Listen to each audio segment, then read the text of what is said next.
All good now? All right, start again. So welcome everybody. Welcome to the experimental design and data analysis tips and tricks with the Professor Lawrence Hock Nang Fong. A little bit about the professor. Lawrence Hock Nang Fong received his PhD in Hotel and Tourism Management from the Hong Kong Polytechnic University. He's a professor of integrated resort and tourism management at the University of Macau.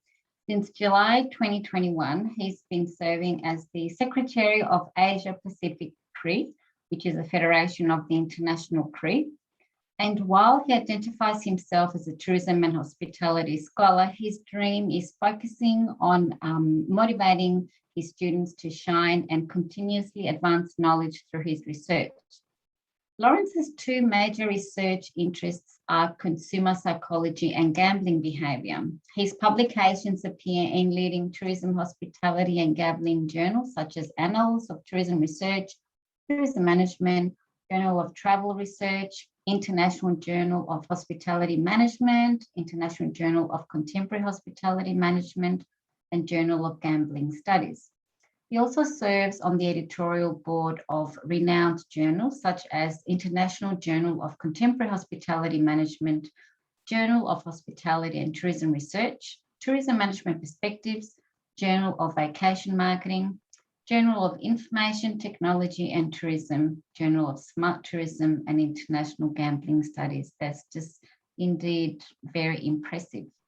He's also guest edited special issues in International Journal of Contemporary Hospitality Management and Asia Pacific Journal of Tourism Research. So that's a wealth of research knowledge. So we'd just like to welcome Lawrence, and Lawrence will focus today on experimental design and data analysis. As Lawrence presents, please post your questions in the chat. Alternatively, at the end, if there are not many questions, I'll probably ask you to raise your digital hands, and then I'll just ask you in order. So over to you, Lawrence. Thank you. Okay.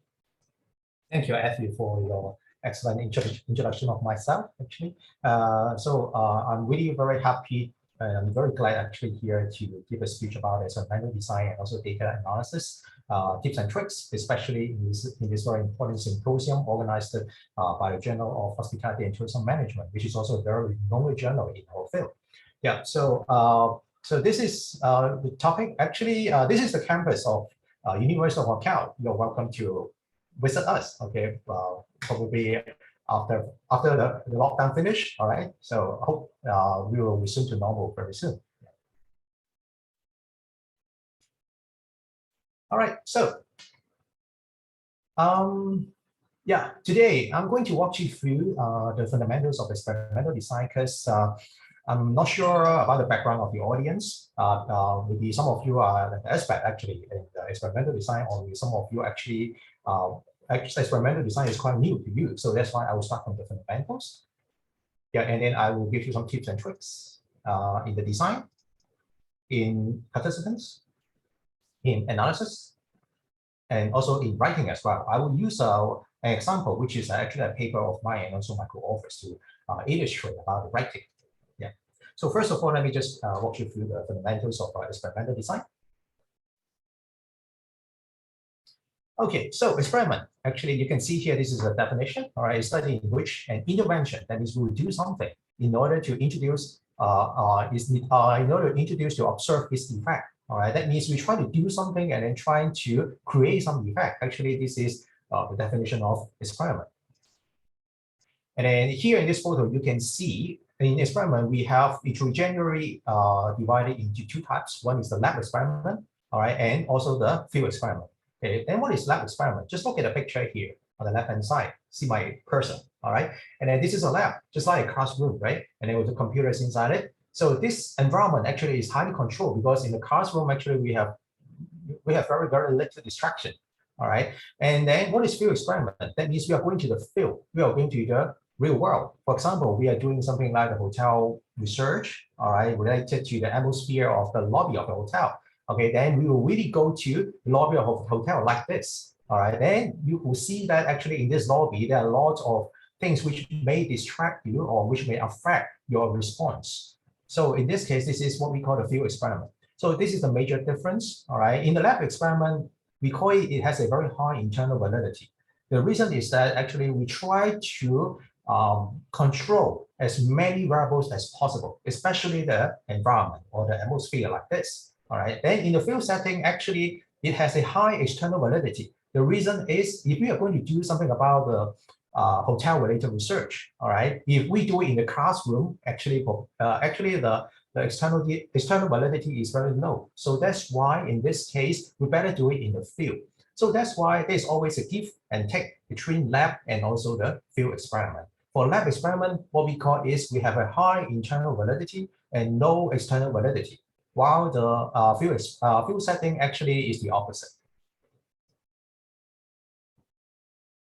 So when we're talking about experiment, actually, we have a term called manipulation. Manipulation actually is the intervention that we try to impose in order to see whether they create the effect that we want, all right, that we hypothesize, all right. So in manipulation, when we manipulate the situations, actually, usually we have different conditions. One is what we call the control conditions. Another one is the treatment condition. So of course, just like when you're doing survey, we have to pretest the manipulation. And then now just let me give you an example of what is the manipulation. Okay, like this. All right, I just like putting like hotel.com. All right, so this is an EQ point. EQ point. All right, just assume that you receive this EQ point from an email sent by hotels.com. All right, by using this coupon, actually you can enjoy an 8% discount. All right, and then now I'm going to talk about the manipulations. What I want to manipulate actually is exclusiveness. Whether this Q point is exclusive to you or not, or to a very small number of customers or not. All right, how we are going to do it? See this. All right, on this Q point, I say the Q point for our customers. That means for all our customers. And then this Q point is for the selective customers. That means you are the selected customers. Not all the customers can receive this Q point. All right. And this is how we are going to manipulate what we call the exclusiveness, which is the concept that we are going to test. All right. So if we are going to test this concept, actually, for example, in these situations, then we call this condition called treatment condition. Okay. The other condition, which is for everyone, all right, this is the control condition. So we try to manipulate it. We have to make sure that our manipulation is successful. Then how can we do it? We have to do it through manipulation check. Right. Then to do the manipulation check, a very common way actually is, for example, when we are doing this experiment, all right, we will ask the participants to see the Q point. And after that, we will ask them a question. All right, whether this, for example, whether this Q point is available to very few customers or many customers. Okay, if it is very few customers, we put 1 point. And then if many customers, is 9 points or any point in between. All right. So we usually ask this manipulation check question after the dependent variable items have been asked. For example, the dependent variables, whether you will use this Q point or not, this is a dependent variable. All right. So when we are going to ask this manipulation check question, we will ask this check question after the dependent variable question. Then how can we measure whether this is successful or not? As I mentioned before, this is the control condition. Okay, we have 1 to 9. Okay, if it is getting close to 1, all right, that means very few customers. So the mean for this one is 5.12. Okay, for the treatment conditions, that means is 2.28. All right, 2.28, that means it's very close to very few customers because this is only for selective customers. So what we will do is trying to do some statistical analysis to compare the mean and see whether they are significant or not. If they are significantly different, this one is significantly different or lower than the other, then the manipulation is successful. Now we're going to go to a more complicated design. All right, I just mentioned about there are 2 conditions. All right, now this time we are going to add 2 more conditions. All right, then how can we do it? All right, or this is an example. Let's say, all right, as I mentioned before, we manipulate exclusiveness. All right, now I'm going to add saving. All right, how much you can save by using this coupon as another independent variable. All right, so that means now we are going to manipulate 2 variables. That's the reason why we have a 2 by 2, which is a factorial design of 4 conditions like this. All right, percentage here is 8%, which is quite a low percentage. we try to provide another situation, another condition with, let's say, 18%. That means by using this Q point, the saving will be higher. All right. So again, we will also manipulate the exclusiveness using this message. So that's the reason why we have 4 different conditions. All right. This condition actually is, the first condition is no exclusiveness and no discount. This is the second condition, third condition, and fourth condition. So again, we have to do the manipulation check. Again, for exclusiveness, actually, we ask one question like this. The Q point is available to very few customers or many customers. We also need to check the manipulation of saving as well. The saving by using this Q point is very low or very high. Right? And how we are going to do the manipulation check using the statistical analysis. We have to use, because we are doing the 2x2 factorial design. So in this case, we have to do a 2x2 ANOVA usually. Right? So first of all, when we want to check whether the exclusiveness is successful or not, first of all, is doing the analysis, and then see in the exclusive conditions whether the mean is greater than the no exclusiveness condition. All right. And also the savings and actually are in the high saving condition and the low saving conditions, the exclusiveness measure like this one actually is not affected. And their interaction effect is also not significant. Based on my observation, actually, for some of the researchers, when they have a factorial design, all right, they do not do the manipulation check using their interaction effect. So that's why this is something I would like to note here, because usually we really need that in order to ensure that our manipulation actually is very clean.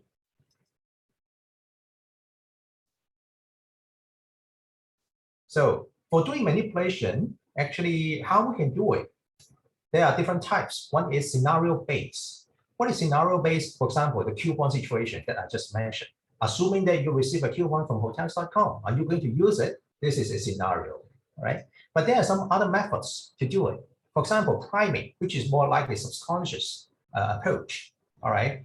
Let's say we are going to have the concept of power. We want to see whether power will affect your response or not. Okay. If you feel powerful, will your response be different from powerless? Powerless. All right. So in this case, how we are going to increase the power of the person? We can do something what we call priming, or we can use a way like episodic recall.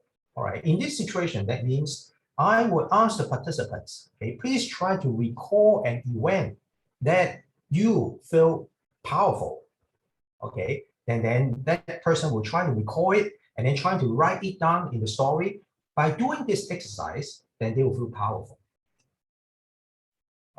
Another kind of priming actually is like the visual priming, all right? Look at the cloud, actually, blue sky, white cloud on the right-hand side. Usually people will feel comfortable. All right. And then, so this is how people can try to manipulate content. All right. And then if you want to manipulate something like price, all right, then you will let the participants see what? See like the green pace. All right. Another thing is about semantic priming, using the words in order to prime you. All right. For Chinese, let's say, okay, for Chinese, they when they see number 8, they feel lucky. When they see number 4, and then they find this is unlucky. All right. So that's why for some of the experiment, if they want people to feel lucky, they will keep giving a number with the digit of 8, all right, to the participants in order to prime them, let them become to feel lucky. All right. This is another approach. So we just talk about manipulation, all right, and then how we are going to assign the participants to different conditions. We have talked about control condition and also the treatment condition, right? Let's say we have many different conditions. We are going to assign the participants. We have a pool of participants, let's say 100 people, and then we are going to put them in different conditions. And usually this is what we call the between subject design. But how we are going to assign these participants to the conditions, we have to do it randomly. We have to go through a random process, all right? So, but people may also argue for some situations, all right, if I try to assign those participants to the conditions, then there may be an imbalance. Let's say, for example, the gender. Okay? In condition 1, that they may be full of male. Condition 2, full of female. all right, in such a situations, and then it may be because of the gender effect instead of the effect that you manipulate. Then what can you do? Matching, all right? So matching is, for example, condition 1, we intentionally control the distribution of the gender, like male and female. Condition 1, let's say we have 30 samples, okay? Then half and half. Condition 2, let's say 16 to 14, all right, is almost equivalent. All right. So in this case, by doing so, then we will be able to control the gender effect. So that's why some people you will find the terms like true experiment or quasi-experiment. What is the meaning of true experiments? Whenever we go through the random assignment process, then we can call it true experiment. If we haven't done that, then we will call it quasi-experiment. That means this is not a true experiment because the random assignment process, why we have to do it? The reason is everybody, they are different in terms of personality and many other characteristics. Okay, through this random process, by theory, we assume that these differences the effect of these differences can be ruled out.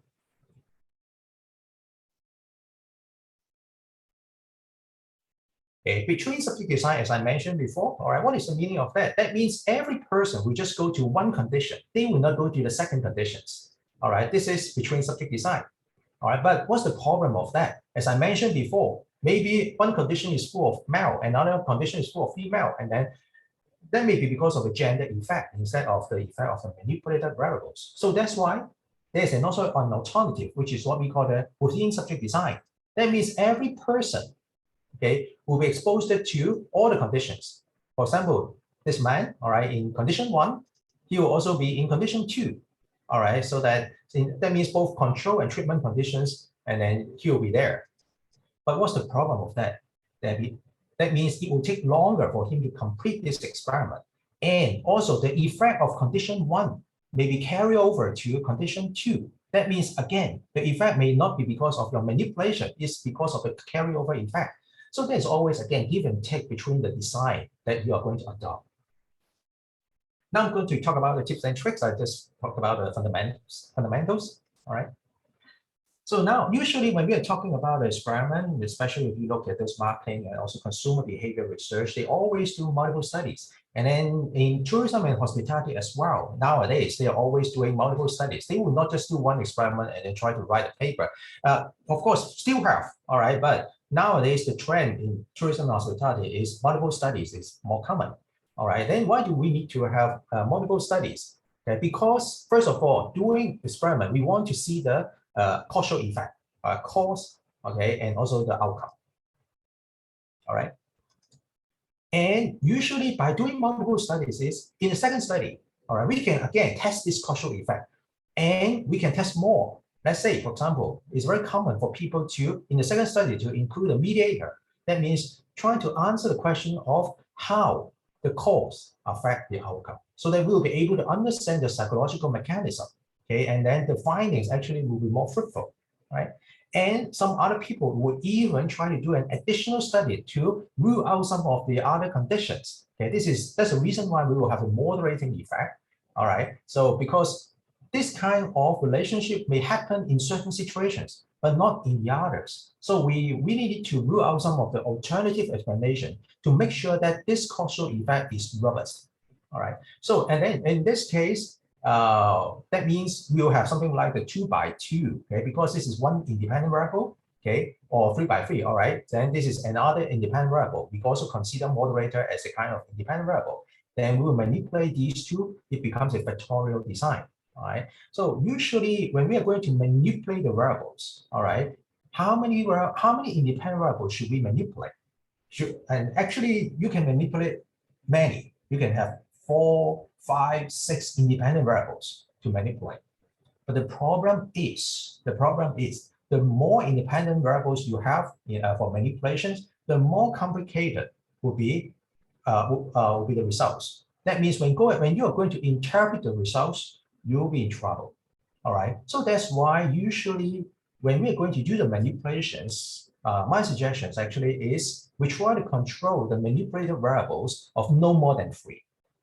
All right, no more than 3. That means, what does it mean? If you know, like the interaction effect, all right, that means 3-way interaction probably is the maximum. all right? If you have 4-way interaction or 5-way interaction, sometimes it's really hard to interpret the answers. And also the sample size actually will be quite big as well. Why do we, as I mentioned before, why do we need to do the multiple studies? Actually, the reason is we really want to generalize the effect. Okay, so that's why in study 1, for example, we have a kind of manipulation. In study 2, we will try to change it. Okay, even though we are manipulating the same concept, we try to use a different way to manipulate it. Or we can try to change the setting. For example, in hospitality, let's say, all right, the first study, we try to manipulate it in restaurant context, restaurant setting. The second study will be in hotel setting, all right? So that then by doing so, if we can still find the same results, probably our conceptual argument will be very strong. As I mentioned before, at the very beginning, we have a lab setting and also we have the field setting as well. All right. So in these situations, usually, if possible, for the multiple studies, we better have them in different settings. Okay, let's say one of the studies in lab, another one in field. All right, because you know that they have pros and cons, right, in terms of external and internal validity. Then we will say, whether should I have the lab first or the field first, or the vice versa? Actually, I don't have a good answer for that. Actually, because there should be no answer. All right, it totally depends on your research questions. All right, and on how you are going to write the stories. And one last thing, actually, I really want to mention under something about the multiple experimental studies is the recent trend actually is because we have multiple studies in a paper, all right, let's say 3 or 4 studies, okay? And then if you heard of something like meta-analysis, meta-analysis is a method trying to synthesize the findings of all previous studies, all right? We can try to do something like single paper meta-analysis. In your paper, you have 4 studies, and then eventually you can try to use the meta-analysis to see whether this effect is significant or not, because you have 4 studies data, statistics, all right? So this is an approach which can be used. I think recently I find there's one to some articles which also use the single paper meta-analysis. Another thing about experiment is people always ask, is it real or not? All right, if you're going to do it in the classroom, actually it seems doesn't make any sense, all right, for hotel practitioners, all right? And then sometimes, so that's the reason why we also need to consider, when we are designing the experiment, we also need to consider the realism, all right? For example, like the scenario, as I mentioned before, assuming that you receive the coupon from hotels.com, okay? Actually, you're not receiving that, you just try to imagine that you receive it, okay? And then I'm going to ask you the cognitive response and emotional response. Will it be that effective? Probably this is also a question mark as well. So that's the reason why actually scenario-based, they also, that it has a problem in terms of realism. Okay. And also sometimes the manipulations may not be reasonable, practically reasonable. All right. For example, a paper like this, okay, there's a concept called need for uniqueness. Okay, someone tried to manipulate it by asking you to read this kind of pattern. Think about this. All right. In the real world, do we read something like this circle and also square?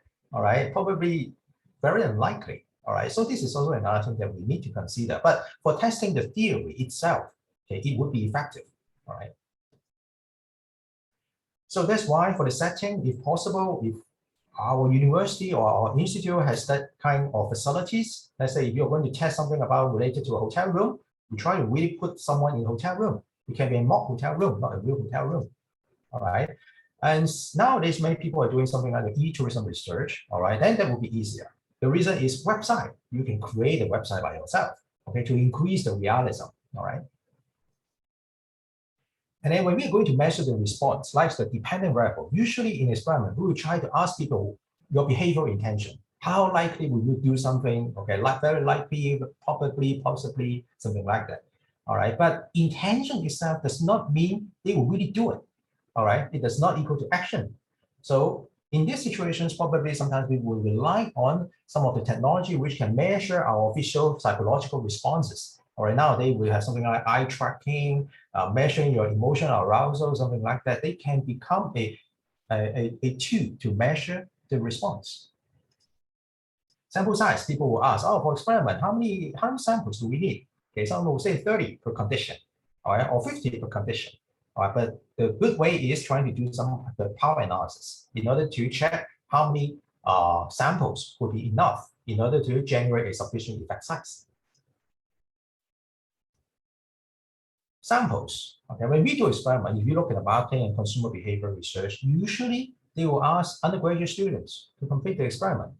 All right, and then but the problem, people will ask, how about the generalization of the effect? And because when we are going to tourism and also hospitality, of course, we have undergraduate students who are tourists, but there are also many other, like their fathers, mothers, they are really the customers. And then how can we generalize the findings from that we find from the students?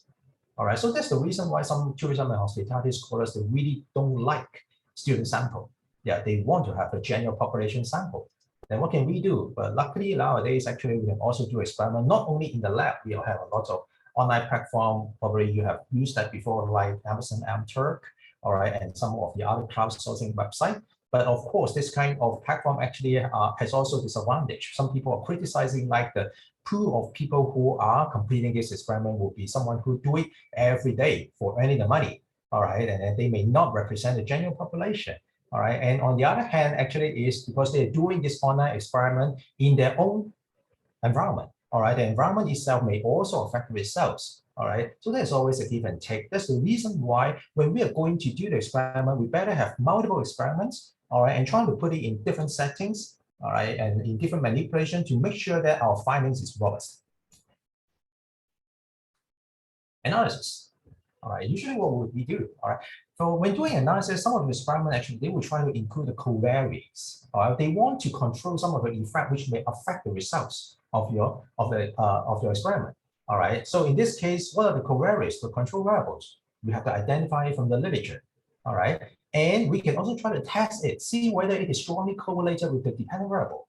Like simply running a correlation analysis and see whether the R is greater than 0.2. If it is the case, probably there's a reason for you to include it as a covariate. Otherwise, you don't need to include it. All right. If you are going to include the covariates in one study, all right, if you're doing multiple studies, make sure that you also include this covariate in all other studies that you have in this paper. And usually for these covariates, we will ask it before doing the manipulation because we do not want the manipulations to affect the response to these covariates. Analysis, all right. Traditionally, people will try to do something like median split, all right.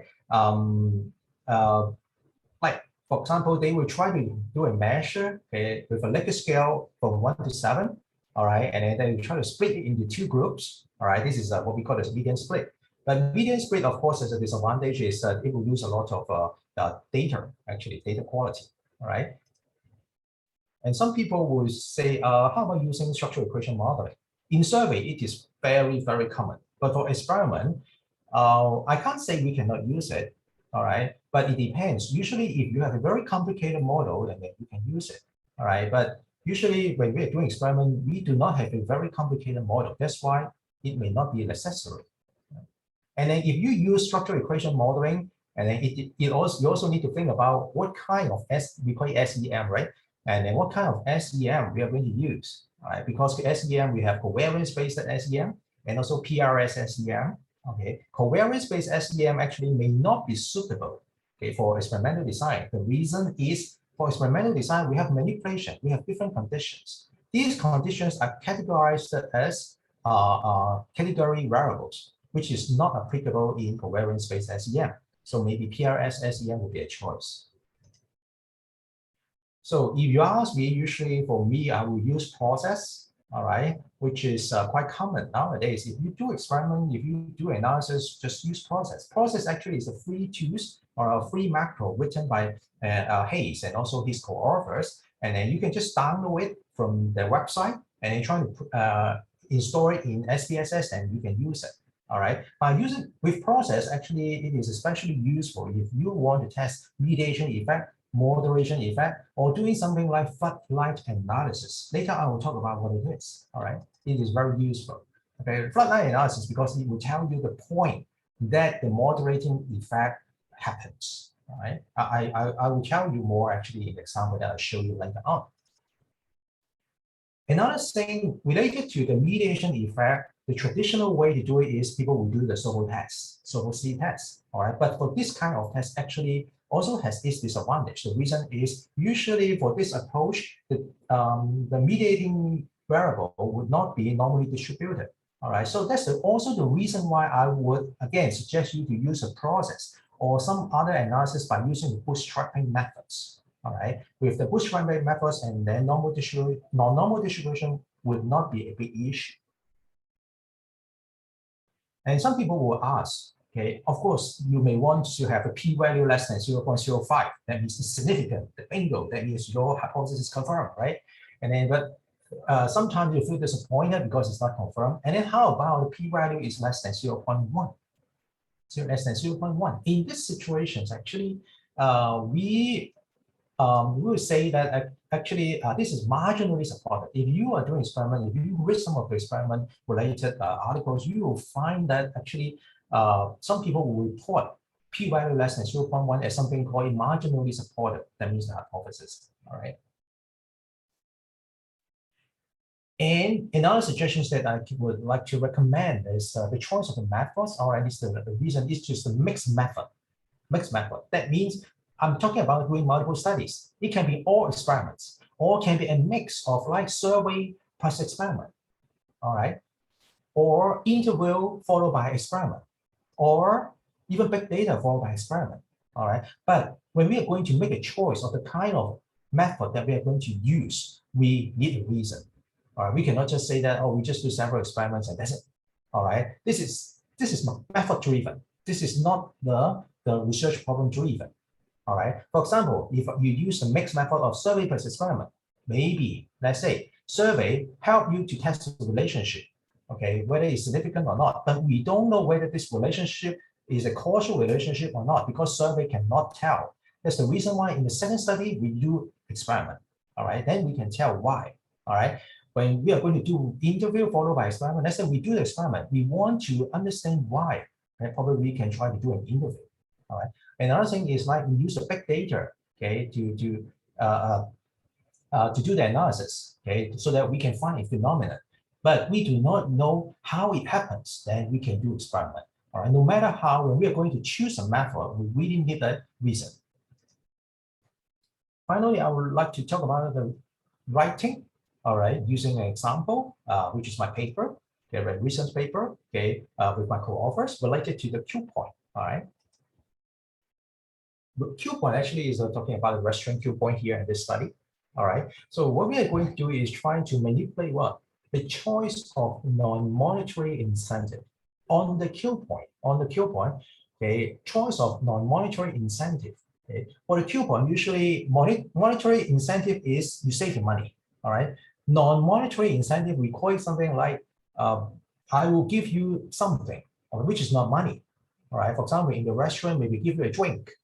Okay, a free drink. All right. So the choice is, okay, I give you a free drink. Do you have a choice? Okay, I let you choose among 10 kind of drinks. Or I don't let you choose. All right. I give you a free drink, okay, but only coffee. All right. So this is choice and no choice of non-monetary incentive. Okay, this is what we call it. All right. And we try to do a 2x2 manipulation. All right, a factorial design. Another variable is monetary incentive. That means how much you save. Let's say you save $5 by using the Q point. This is what we call the Q point face value. And we also try to see, okay, whether this Q point works, okay, for people with different, let's say, price consciousness. Okay, according to the literature, these variables actually can be related. All right, so that's the reason why we also want to see whether price consciousness of the person will affect the effect of that Q point. So that means what is the effect of that coupon? We have a coupon. We really want that person to redeem the coupon, use the coupon. Okay, that's the dependent variable. So for this experiment, actually, we're trying to put it in the context of fast casual restaurant. Okay, like sandwich house. Right? Actually, because this is the fast casual restaurants, the target customers can usually be either young people, like those students in the university. So in this case, when we are going to use student sample, and then that should be reasonable, all right? And then they are always, or the person who will try to adopt the 2-point promotion as well. So I'm not going to talk about the literature, all right? If you are interested in it, then you can read my paper, all right? I just go straight, because we are talking about method, I just go straight to conceptual model. This is conceptual model, all right? As I mentioned before, we have the hypothesis like the choice of non-monetary incentive, if we have the choice, whether it will affect the attitude towards the Q point and whether they will redeem it, all right? That means this is the mediator, all right, in our conceptual model, all right? This is hypothesis 1. Hypothesis 2, we try to see a 2x2 choice of non-monetary incentive and the face value of the coupon. Okay, see whether it will affect attitude and redemption. All right, and eventually, hypothesis 3, as I mentioned before, we want to see whether this interaction works or not for people with different price consciousness. This is kind of individual difference, right? Hypothesis 1, okay. I'm not going to repeat. All right, hypothesis 2 is an interaction effect, choice of non-monetary incentive, and also the face value, how it is, all right? Usually, when I look at a paper, most of the time, people, when they are writing the hypothesis, they will just put like a variable moderate something, all right? They have not specifically write down how it moderate the effect. Okay, so this is something that I always find some issues in some of the papers when I'm reviewing the papers. So that's why we really need to decompose the moderating effect. We have to tell how the moderating effect happens. So that's why I have 2A and also the 2B as well. Hypothesis 3 actually is more complicated because we have the price consciousness. All right, so again, as I mentioned before, we really need to decompose, all right, the moderating effect hypothesis so that it will be clearer to the audience about how the moderating effect happens. Writing, when we are writing, all right, because for this paper, we have 3 studies, 3 experimental studies, all right, and then we have study 1, all right, so in study 1, first of all, the first section usually will start from participants and procedures. That means we will tell who are the participants of this study and then how we are going to do the experiment. This is usually the first section, usually, all right? But usually it does not mean that it is compulsory, all right? So, and then here, 60 students, okay, because from a Hong Kong university, all right? And then participate in this study, they do it in a lab setting. So it is in a controlled environment, all right? Random assignment was used. Because we have 2 conditions, 30 samples each. All right. Then this is a scenario-based experiment. So we ask them to imagine there's a new sandwich house is going to open in the campus because they are undergraduate students. So we want to increase the realism of their experimental design. All right. And then suppose they receive a Q point, okay, from this newly opened sandwich house. All right, and this sandwich house actually we try to create a name, okay, which is fictitious. All right, this is not real because if we put something like McDonald's here, and then the results may be affected by McDonald's effect. All right, so if we put a sandwich house actually which is unknown, all right, which actually doesn't exist, all right, and then this kind of effect can be ruled out. So we call it all sleeve sandwich. All right, after that, and then we will ask the participant to complete a questionnaire. All right, this is how we're going to write the first section. Then we'll show people the condition. All right, this is the condition. On the left-hand side, no choice condition. On the right-hand side is the choice conditions. How they are different. One is in the no choice condition. Okay, if they're going to use this coupon to buy 1 sandwich, then they are going to get 1 free drink, but they have no choice on the free drink. Okay, but on the other situation, the choice condition is that they can choose any free drinks. All right, this is how we are going to manipulate it. The second section, we have to talk about the measure, how we are going to measure the mediator and also the dependent variable, including attitude and intention. We also have some control variables, the covariates, okay, proneness, frequency, and gender.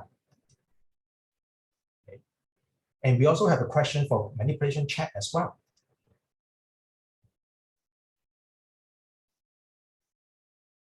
All right. And then the third session, we are going to talk about the results. Yeah, we are going to compare the mean in order to check the manipulation, whether it's successful or not. Manipulation check results. All right. So in this case, it's successful. And then after that, we will try to test the hypothesis. What we did actually is using the process model 4. All right. As I mentioned before, process. All right. You can try to use it, but because this is a mediation effect. Okay. And then eventually we try to report the results, okay, which is significant. Okay. Then, followed by that, we need to have a short discussion about the study, okay? Because we want to bring out the second study. Why do we need to initiate the second study? Here, we can try to tell the reason, all right? So, because in the first situation, we do not know whether this effect is sufficient to offset the coupon value effect. That means we have not included the saving amount, all right? So that's the reason why we have study 2 in order so that we can test hypothesis 2. And then we do not know if the choice effect remains if the incentive is a different product. As I mentioned before, the free drink is the incentive product. All right. So we do not know whether if we change this product, okay, whether it works again or not. So that's why we have study 2. We try to do it in a different place, which is in Macau University. This time we say 2x2 between subject design, because we have a choice and value. Value is the saving amount. All right. Again, we use Osley. Okay. Because it's a 2x2 condition, we have 4 coupons. Okay. This time, okay, you can see one select this one, there is no choice. Okay. How much they save? $5. Okay. In the high saving condition, it's $15. That's the reason why we have 4 conditions. Then again, second section, we'll talk about the measures, how we are going to measure, what variables we are going to measure, and how we are going to do the manipulation check. And then the results actually is the choice of non-monetary incentive. All right. Whether our manipulation is successful or not. Okay, these are the results. I'm not going to talk about it in details. All right. And then we are going to present the results of the hypothesis testing. All right. So that's why, and then now I would like to mention about the diagram, because we're talking about the interaction effect, which is a 2x2 design. Usually for this situation, we really need a diagram to show the effect. For example, here we use a line chart to show it. All right. So what you can see here is, okay, this dotted line is the situation without any choice. Without any choice, if the coupon value is higher, then people will have a better attitude. All right. But with choice conditions, the value of the coupon has no effect. So that means what it tells is choice is very important. That's our conclusion. All right. So we have a discussion of study 2. Then now we need to bring out study 3 because we still have hypothesis 3. We don't know whether our results will change by people's price consciousness. That's why we initiate study 3. Study 3 will be more complicated. And then we go back to Hong Kong to do this experiment. We have price consciousness as another variable. We are not going to manipulate it. We just measure it. All right. So here I just want to go straight to what? As I mentioned before, about the floodlight analysis. All right, this is the floodlight analysis. Okay, using process, you can do this. Okay, we have a diagram showing this. What is the meaning of floodlight analysis here? Is because we want to know what is the point that the moderation effect happens. All right, based on our results, for example, this one is price consciousness. We measure price consciousness based from 1 to 7. All right, at the point of 5.194, this is the point that change, okay, that moderating effect happens. If the price consciousness is lower than this, then the interaction effect is significant. If it is higher than this, it's not significant. That's the reason why I suggest you to do the floodlight analysis is you will know the exact point, okay, that moderation effects happen. We also better present the diagram as well to see how it works as we did in study 2. All right. So then we'll have the discussion of the study of the findings. After that, in section 6, we are going to have a general discussions by concluding all the findings in the 3 studies. All right, and then we'll have theoretical contribution, managerial implications, limitation, and future study as well. Okay, so in study 1, we test hypothesis 1. In study 2, actually, we test hypothesis 2. Actually, in the meantime, we are also testing hypothesis 1 as well. In study 3, we are testing both hypothesis plus one more, which is the moderating effect of price consciousness. All right, so this is the flow of our paper. So I just finished talking about my illustrative with an example about experimental design using my paper.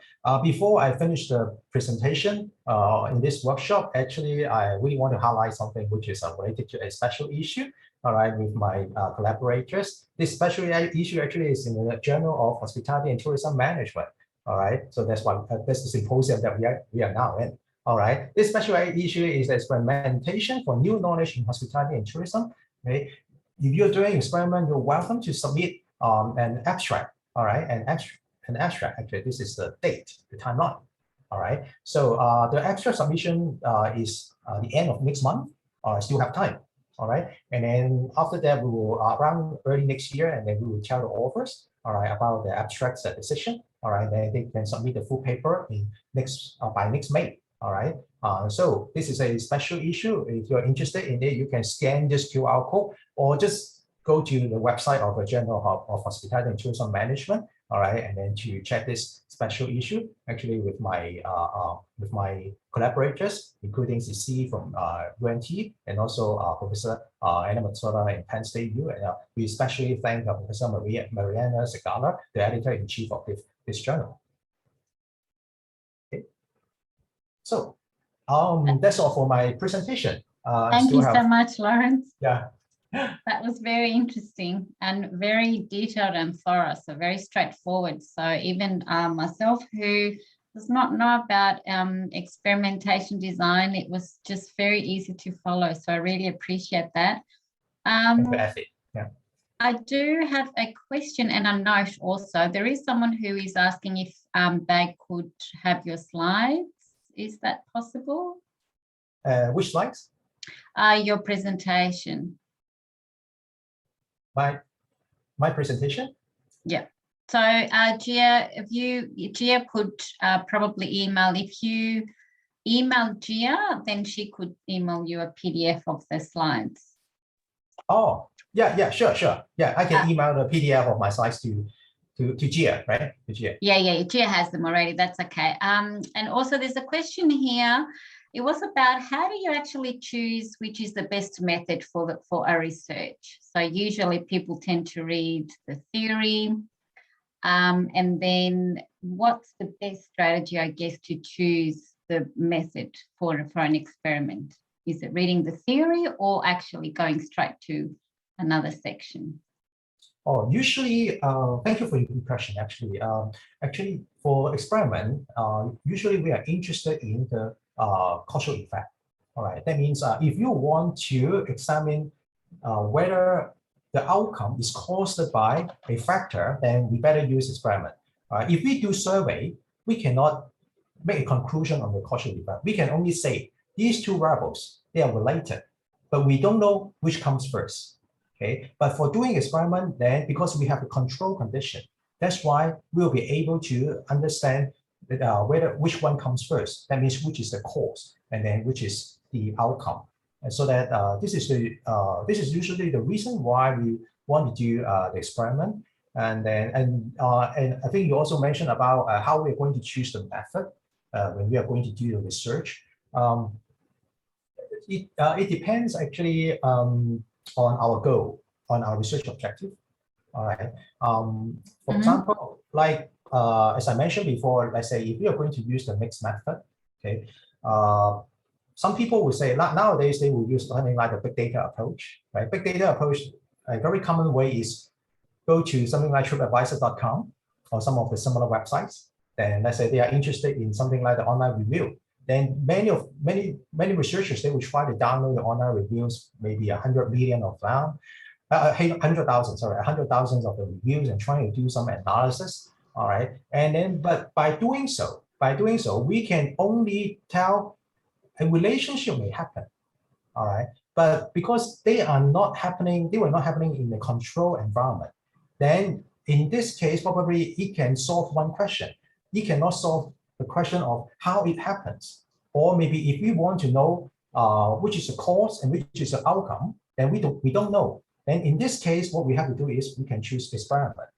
By using experiment, and then we will be able to ask the participants some of the measures, some about the psychological mechanism, and then by doing so, and then we will have a more comprehensive picture about the conclusion that we have, right? So for example, if this is not enough, we really want to understand more, draw a deeper insights. Maybe we can even try to have a third study, doing something like a qualitative interview, all right, trying to recruit some of the participants, some people, and trying to show them this is what we find, and then do you think it works or it works for you or not, and then if it works, and then why, and then trying to go deeper in order to more in depth. So that's why it depends on our research goals, how much we want to get. Yeah. So that's very interesting to hear that you can do the quantitative approach, the experiments, and then you can go deeper and add the qualitative component.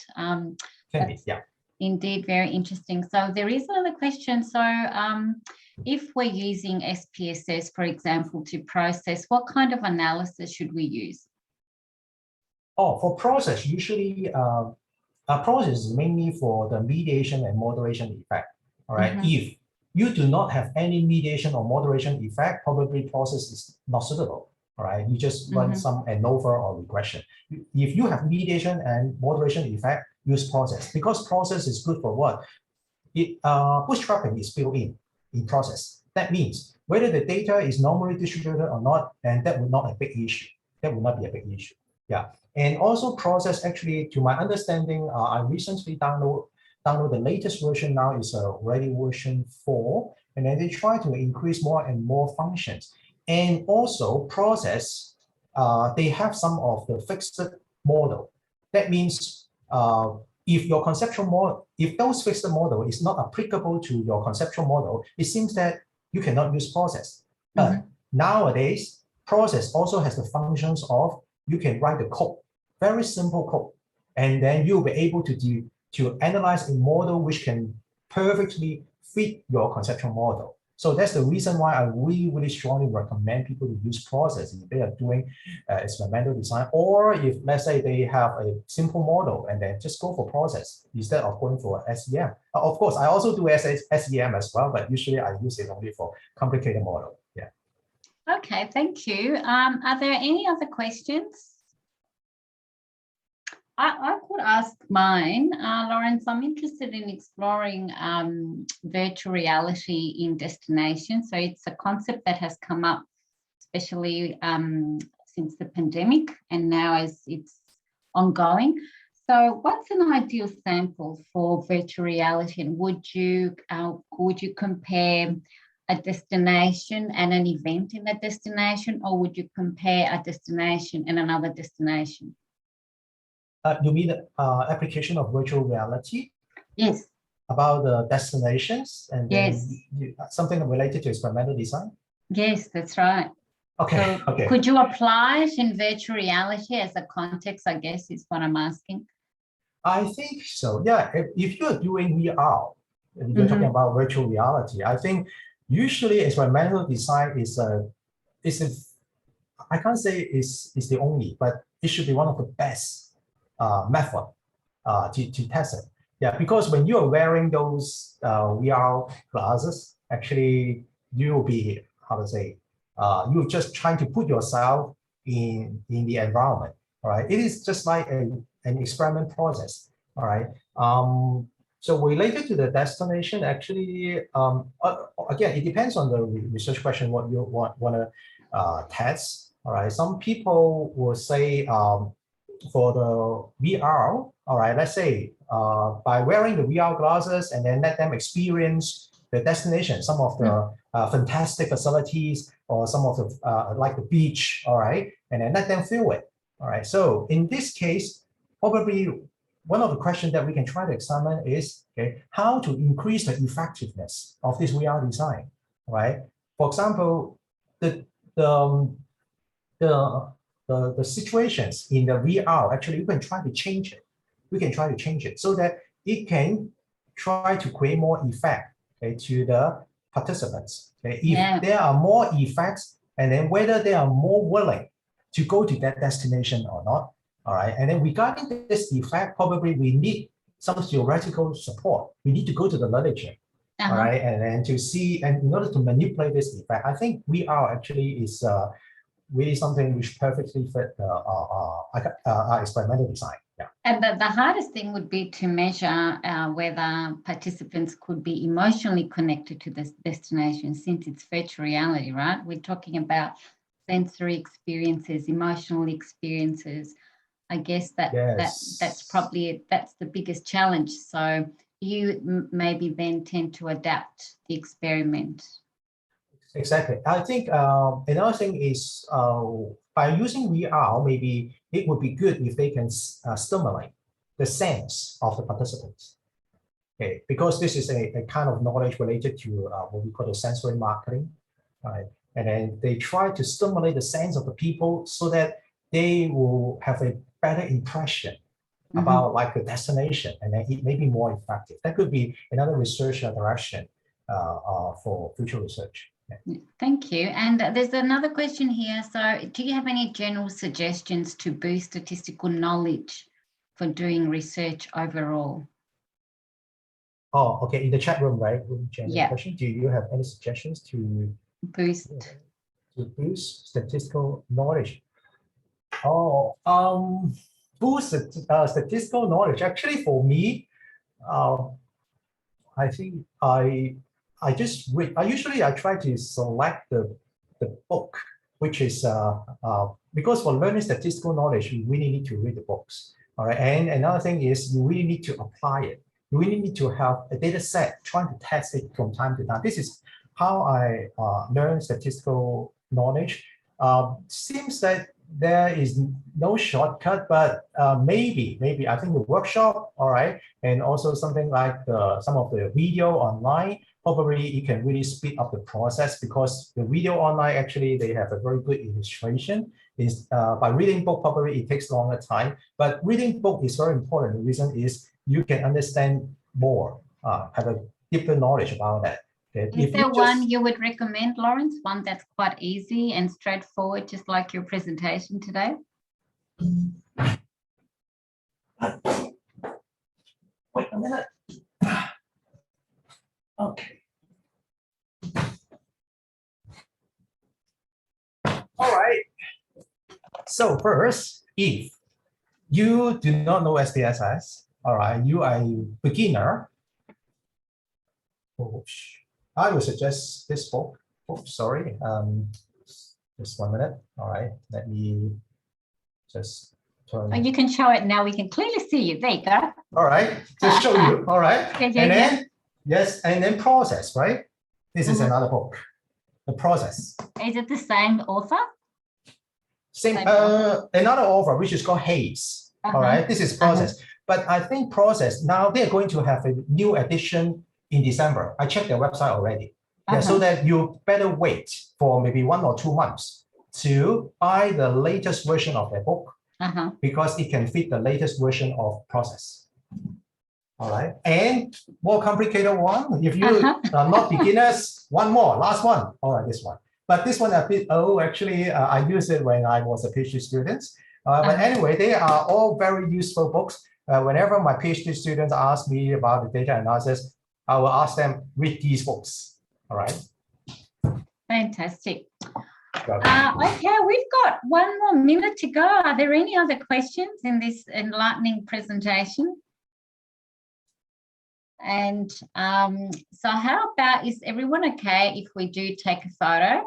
If you do, maybe you can put your cameras on so we can take a photo and do our traditional social media posting while this lasts, and before we, this time next year, we may all be face to face, hopefully somewhere in the world.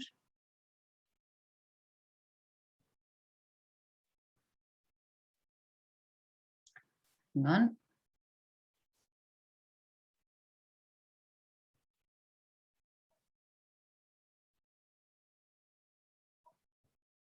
Okay, so there you go. Smile, everybody. All right, thank you. So thank you so much, Professor Thank you, Effie. Lawrence Fong, and Thank you so much. thank you for your participation and attendance from wherever you are in the world. I hope you enjoyed the conference, and see you next time. And lots of notes here. Thank you for an amazing presentation. Thank you all. Thank you so much, Effie and Gia. Yeah, thank you, and stay in touch and stay safe, and everyone as well. Yeah. Yeah. See you guys. Bye. See you. Bye. Bye-bye. Bye. Bye.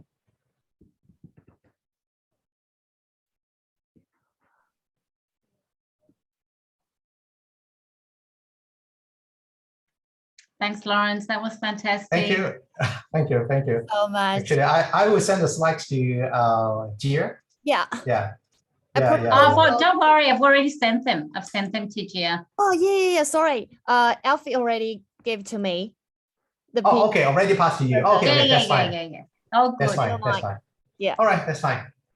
Okay. Thank you so much. Thank you. Thank you. Bye. Bye.